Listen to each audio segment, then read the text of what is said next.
Hey guys, welcome back again to my channel. If you see my face for the first time, thank you guys so much for clicking. Please do well to subscribe and join the family. In today's video, I'll be talking about things I had to unlearn as a Nigerian living here in Philippines.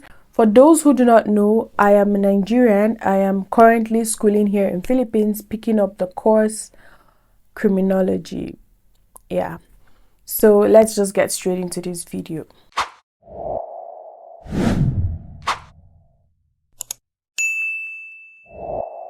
As a Nigerian, here are the things that I had to unlearn while staying here in Philippines.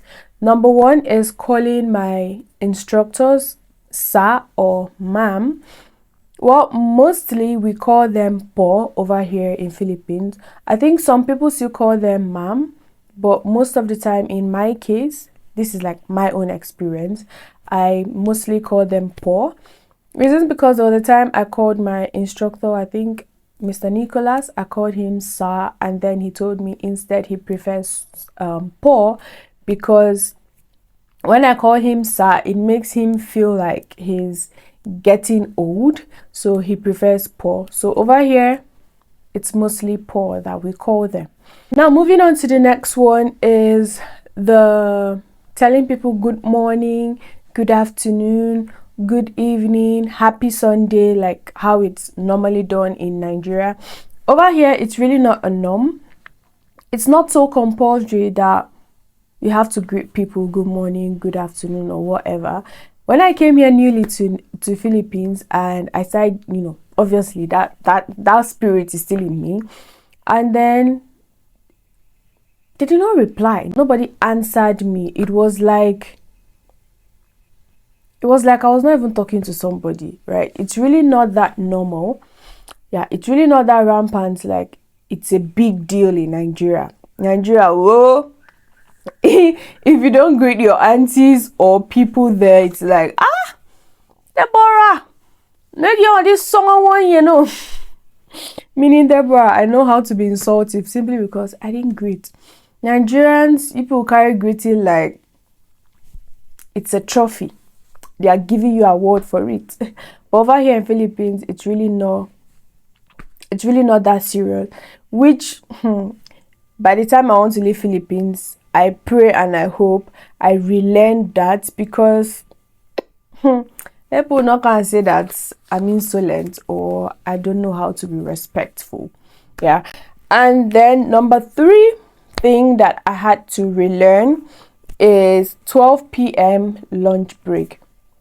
No matter where you are, once it is 12 p.m., it's time for lunch. It's that serious that even the public markets, they actually observe their lunch. Even in the bus, there was a time that I was traveling to Baguio, and then along the line, it reached 12 p.m.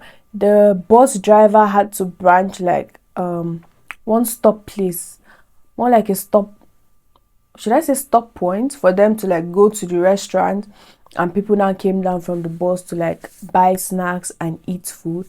So once it's 12 p.m., they don't joke with their lunch break. I was also surprised all the time I went to a public market, and then once it was 12, she carried like a plastic bag and actually covered the market. And I'm like, if she's not selling again, if like she's going home, and she's like, oh no, that she's not selling, that it's time for her lunch, so she wants to go and have lunch.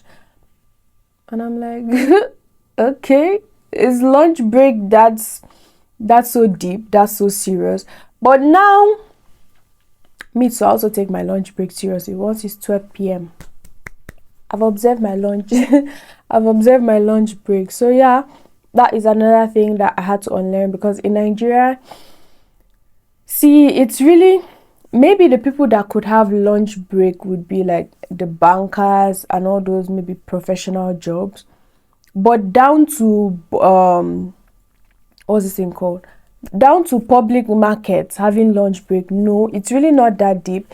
Even though they should be eating, like having lunch eating, they would not like use plastic to like cover their goods that they are selling, or they will not like close their store because it's lunch break. Highest, what they'll do is when they are eating and if a customer come, they will just drop their food, cover their food, and attend to the customer. When the customer is done, they go back to their food. That's how it's done in Nigeria. So over here in Philippines, it's really not like that. Lunch break is serious. Next one is the fact that you use the spoon and the fork to actually try to like pieces the meat or pieces the fish in your food. In Nigeria, it's mostly fork and knife.